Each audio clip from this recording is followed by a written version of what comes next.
Hey friends, so today we're going to do something a little bit different. Recently, I filmed myself photographing brand new pots for the very first time. Now, I've never really done this before, so I didn't know how it was going to turn out. Now, my plan was that I would just share this all as one video straight through without stopping, but as soon as I tried to actually put this together, well, I realized how long it was. So, it's still straight through without stopping, but this is part one of a brand new behind the scenes series where you literally get to watch me work from my dining room table using only a window light and brand new to me, at least, pots. So I'm holding nothing back, and frankly, for better or for worse, I didn't cut out a thing. This video is going to be the in real life version of my product photography foundations guide. So if you want some comprehensive notes to remind yourself of what you're about to watch, then be sure to click the link in the description and download that now. That way you don't have to remember everything you're about to see later on. You can just go back to the guide again. And since this is a new style of video for me, let me know what you think. Love it, hate it, let me know in the comments so I can get an idea of how I can be most helpful. All right, like I said, I got a bit long-winded on all of this. So part one, we're focusing on how I actually set up our backdrops and the lighting I use in my dining room to photograph pottery for selling online, places like Etsy or e-commerce stores. So yes, you can do this too, because there isn't any fancy photo studio or setup or heaps of equipment. You'll see all of it soon enough, so let's just get into it. I just got 2 boxes in the mail. I did open one because I'm clearly not like an unboxing person, but I started to open the second one and stopped myself. So I got the brand new mid-fire glazes from Speedball and some mugs from Will over at Donovan Pottery that he glazed with these Speedball glazes. And I'm going to photograph these for the first time ever in front of all of you. So I have never photographed these before. In fact, I'm going to finish unboxing. This is going to make for some good audio. Yeah. All right. We're in my dining room, which is where I take all the photos. I just hit our lamp. There's going to be great audio this whole time. It's going to be super good. So the point is, I take all of the photos of our ceramics in the dining room with a backdrop. You're going to see me set it up. We're going to talk about how I do all of that. It is a disgusting, dreary day in the Midwest. It's about 10:15 in the morning. I have a north-facing window right across from me, so you're going to see how all this is going to work. But first, let's get these mugs out, shall we? Now, this has nothing to do with photography, but I will say Will's packaging is just like ridiculous. I feel like I'm looking at like a $50 box just of the packaging, and I haven't even gotten to the mug yet. But let's get these all out. I mean, like this, Will, this is ridiculous. He's coming on the podcast. We're going to talk about this because I mean, I love it. I'm obsessed. I'm just slightly scared to find out how much it costs to get boxes like these made. These are incredible. So let's get these all out.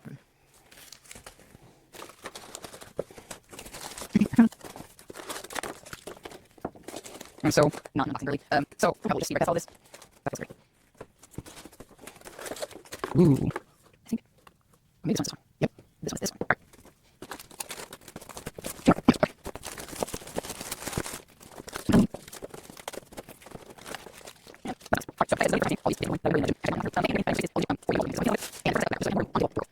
Now, today I am going to use my Poppy Bee surface, which I am obsessed with, and we just bought a few months ago, finally, after like oogling, that's not a word, whatever, drooling over them for so long, I finally bought a couple, but for like years prior to that, and when I do workshops in person and teach all of this, I don't take anything that I own because I always want to make sure the supplies we use at workshops you can find for yourself. And so for a very long time, I have just used boards from like your home supply store, right? You can buy them already cut to 2 by 2 feet. They're about $5 probably $7 now. But I used to just use this. And a lot of people ask me, how the heck do you set it up? Well, literally one just goes on the table flat and another one can go upright. And since I'm pretty sure most of you watching are potters, just grab a bag of clay. Just like stomp down a 25-pound bag of clay behind this and it's going to stand right upright. I'm not going to do that today because I'm going to use the Pottery Surfaces one. And soft backgrounds are often a little bit harder to figure out how to set up. So I'm going to show you what I do. But yeah, seriously, if you're not a potter and you don't have a 25-pound bag of materials lying around, then a stack of books works to prop up a board. Anything else heavy? What else do normal people have around their houses? I think books is the most obvious solution. But you get the idea. That's all I would normally do before I got these Poppy surfaces is just set this up on the dining room table. But I'm going to show you how we're going to set up a soft surface because this is just one big sheet. So I'm going to move the camera. We're going to go over. Oops. Okay. So what I bought, because they always recommend just taping this to the wall, but where I'm at and where I want the window relative to where I'm shooting, we have like a built-in cabinet over here, so I can't tape it up against anything. So what I got was this, I mean, not break Will's mugs. I got this like clothes rack holder off Wayfair or something. Now the dowel that came with it that goes through here was not big enough for the backdrop. So again, home supply store, Lowe's, Home Depot, Menards, whatever. I just went and got a dowel that's the right diameter to fit through this, but longer. So let me get this set up. It's a little bit awkward, but we'll get there. Just this chair's gonna have to move. Sorry, all right. I'd love to say I was very small. That's not true. That's what always. Okay, so you can also very easily make these. Because it's just two, like, I don't know if this is one die. If you had a braille table and hold, once you're at the top, they just fold. Because if you've heard me say before, and you're now seeing, I do not have a permanent location where I take pictures of artwork. So I needed something that I could easily take down and put back up. I say easily. I mean, this is easy. I'm just clumsy. And so I got this like clothes rack that was marketed probably for baby clothes or like, I don't know, fabric artists that need a display in your booth or at a retail store. So there we go.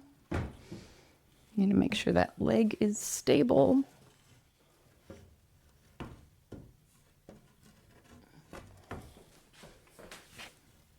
There we go. Okay, now we're in. Alrighty, so what I'm going to do is just set this up right over the edge of my table. I should probably, normally I don't have to clean off the table at all, but because this is a slightly bigger surface, I just need to move my Italian verb practice.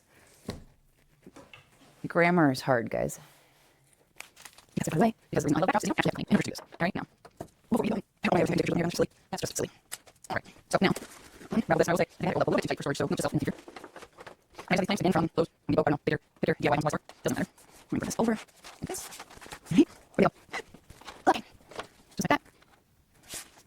I think you have to like balance these on the dowel, so you don't want to slide all over and hold it. And everyone's not to dump off. So if you do these Poppy surfaces and use these time, you want to make sure that metal ones because those are surface. So probably should have unrolled this earlier so it could flatten out. But I was trying to show you guys the whole setup from the very beginning. So normally I would like I would set this up and wait a while. I would go do something else. Or I would have set it up and flatten it out for a while. But here we are. We work with what we got, right? So let's get stuff out of the way. Now I'm going to bring this farther. Actually, let me show you. Let me get out of the way. This dining room chair is casting a shadow here because the window's over here. So we're going to get that out of the way. Tiny space problems. Excuse me. Okay. Yes, by the way, because because the reason I love backdrops is actually happening. Introduce this. All right, now, before you go, I don't want everything to take pictures of my hair. That's silly. That's just silly. All right, so now, rather this, I will say, I had it a little bit too tight for storage, so note yourself in the future. I just have these planks again from Lowe's, Home Depot, or no, Bitter DIY on store. Doesn't matter. I'm gonna put this over like this. All right, here we go. Okay, just like that. Now, the thing is that you have to like bounce these on the dowel, so you want to slide all over and hold it. And every once in a while they dump off. So if you do use poppy surfaces and use these tiny, you want to make sure that no one because those are surface. The backdrop is there. The window is there. So you're seeing me 0 degrees to the window in terms of the lighting, but I'm going to photograph these mugs roughly 90 degrees to the window because backdrop, window, that didn't make any sense, but that's 90 degrees. You get what I mean? All right, so I am using Canon R6. You don't need this much gear to photograph great photos of pots. I have this because I spent 14 years as an event photographer and this much gear makes sense for that. However, if you are looking to buy new gear, I can make a video about that. Let me know, put it in the comments. But my very short answer is the R10 if you're trying to buy a real camera. Doesn't matter if it's Canon, Nikon, Sony, that's like Pepsi or Coke. Pick whatever feels the best for you. But I shoot Canon, so I know the most about Canon. The R10 or whatever Nikon equivalent, Sony equivalent is enough camera to last you a really long time, to be a decent investment to where you're not going to, need to buy something new a year or two from now, but also is not like so aggressive that you're spending multiple 4 figures on your camera gear. So you do not need to do that. Now, my favorite lens is 100mm macro. Macro means that I can take really, really tight detail shots on like all of this glaze situation happening. Boop, right? But I also use it not even for detail shots, but just because I like compression. Compression is where that background gets a little bit blurry and the piece looks like it's jumping out at you. I can get more compression with 100mm macro than I can with a cell phone. Doesn't mean you can't do it. You're just going to hit limitations on a phone faster than a regular camera. I am also physically faster on a regular camera than I am on a cell phone, but if you guys want to see some side-by-side comparisons, I'm just getting started on YouTube. Throw what you want in the comments and we will queue up a video. In fact, this video is happening because someone mentioned in like my first or second video that they wanted to see what the setup looked like. So here we are. Shout out to them. I forget the username. I'll put it here somewhere. So literally put it in the comments and we'll see what we can do. Okay. Let's try that again, shall we? This is much flatter now. So, how much time has passed? Let's see. It is now about 10 to noon, almost noon. So it's still dreary. And that's the beauty of doing this inside, is that the light has not changed that much because there's roof over my head. The light's still just coming from that window that you can't see. That's behind you, technically. Yeah. So, also a note on backdrops. I don't want you to get hung up on like analysis paralysis, researching all the options on the internet. If you're just getting started, like I said earlier, go to the hardware store, buy some board, get like a little tester can of paint if you don't want it to be the color of the board. Paint something a neutral color. A mid-tone, as many people have heard me say before, will make your photographic life a lot easier. And just start. I didn't purchase these Poppy Bee surfaces until last year, once I had a better understanding of what I wanted our aesthetic to be for Carretera. Up until then, I was either using boards from home supply stores, or I had a couple of replica surfaces, or like whatever, we are testing out stuff. So if you're new to ceramics, if you're new to making and you're still trying to figure out your own aesthetic, then don't do a big investment in backdrops yet until you figure out your aesthetic. So do something cheap, like boards from the hardware store. There's like vinyl cling. There's a bunch of ideas from past students in my Instagram, so you can go check that out. And just get started. That's the whole point. Okay? So don't get hung up on that. All right. Now, also, one quick note. If you are utterly convinced that you do not have window light like me, there's no good windows. Maybe you work in a basement. Maybe you have, I once had a garden apartment and that lighting sucks. Meaning like the basement apartment in a major city. Totally. But if you're totally convinced like you can't do this with natural light, and you're also convinced looking at this video that it must be brighter out than it really is because my exposure is correct, because it is very dreary, then do the same thing we're talking about, but go open a door. Or if you have a garage, set up a folding table in the garage and open the garage door. It all works the exact same as a window. You just want a roof over your head so you're not beholden to the time of day or Mother and Nature in general. Okay? So, moving on. We're going to start, as I said, with this white mug, just so we can also make sure our colors are looking accurate. I'm gonna figure out which glaze is which. I'm pretty sure this is the natural opal from Speedball. Look at me being a little product person. That's hilarious. All right. Anywho, let's actually start taking some pictures. So we're 90 degrees from the window. I've just set the mug randomly. We're just going to see how it looks, and we will adjust from there. It might help if I turn on my camera. Just an option. All right.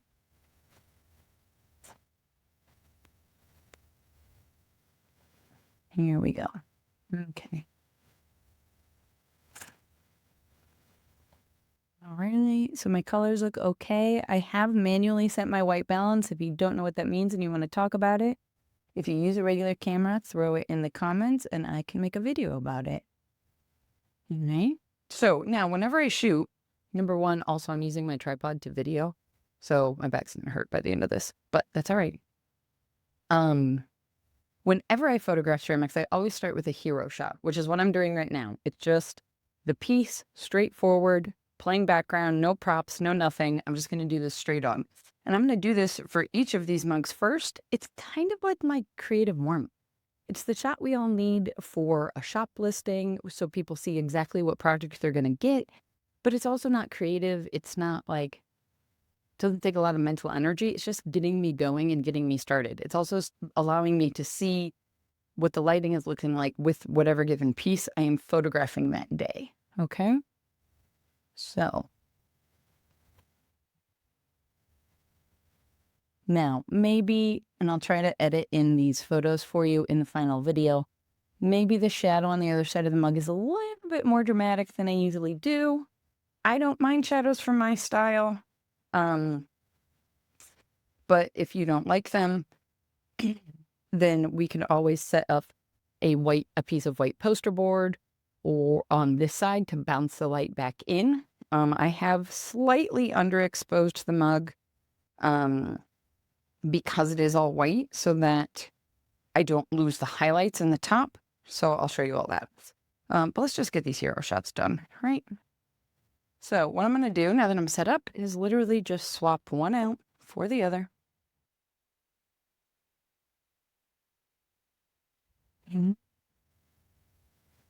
So yeah, with this blue purple, I did just increase my ISO a little bit because of a darker glaze than the white one, so the reflection isn't quite as much. All right. Yep, that's looking good. Just keep going.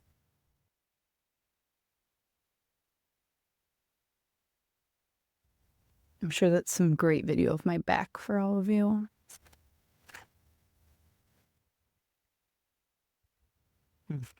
These are slightly crooked photos because I'm not using a tripod and I'm hand holding it. But you know, we're doing this as quickly as possible. This is like as low maintenance as we can get. All right. It is really interesting to see how different these glaze colors look between like the cool glazes, and now I'm about to do the yellow and the warm glazes because I am using a warm colored backdrop. So it could be really interesting for us to look at a gray backdrop, which is a cool color. The gray I happen to have is a cool color. And see I feel like that one's looking a little bit more yellow than I want it to. So I am going to adjust down the white balance just a little bit more. And it is normal for me to, this is also why I don't use all white backdrops, words, because it's pretty impossible to get white to stay exactly the same all the time without using a big complicated studio lighting setup. And so I can adjust the white balance a little bit because priority number one for me is the glazes to look correct, not the background. So it's less of a big deal. All right, so let's switch now to the yellow. Boop. Again, I'm keeping the handle on the side. So now this looks a little too cold. So I will just go ahead and adjust the white balance again, which is a little bit more jargony tech than I wanted to get into today for all of you. But just so you know what I'm doing when I am adjusting buttons on my camera. You could play around with that with a cell phone by just tapping on your screen on the front of the mug. And you'll see, because your phone's in auto mode, you'll see it start to kind of adjust and guess if you tap like the rim versus the center versus a part that's more in shadow. It'll constantly keep adjusting, trying to guess at what you're getting at. So, all right. Ooh, this green is nice and glossy. So these glazes are a little bit more glossy than what we typically make. So that'll be an interesting thing for us to test out and play around with. I'm not even going to say you should put in the comments if you want to talk more about glossy glazes, because I know you do. So don't worry. We will get there. Like I said at the beginning, I haven't recorded a video like this before, so it got pretty long, which means unexpectedly, it's a series now. This way, you will have a quick and easy way to come back and find exactly what you're looking for.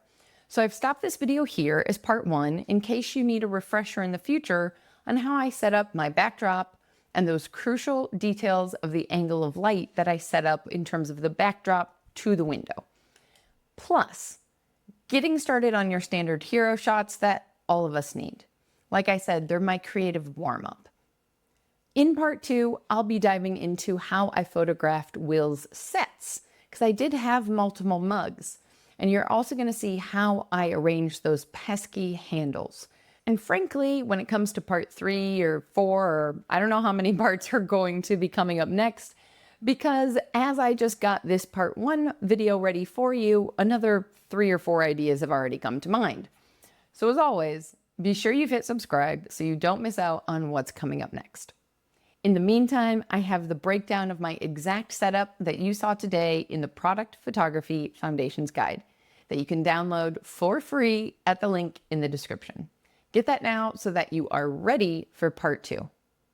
Until next time, my friends, go get back to making your dreams a reality, because together, we've got this.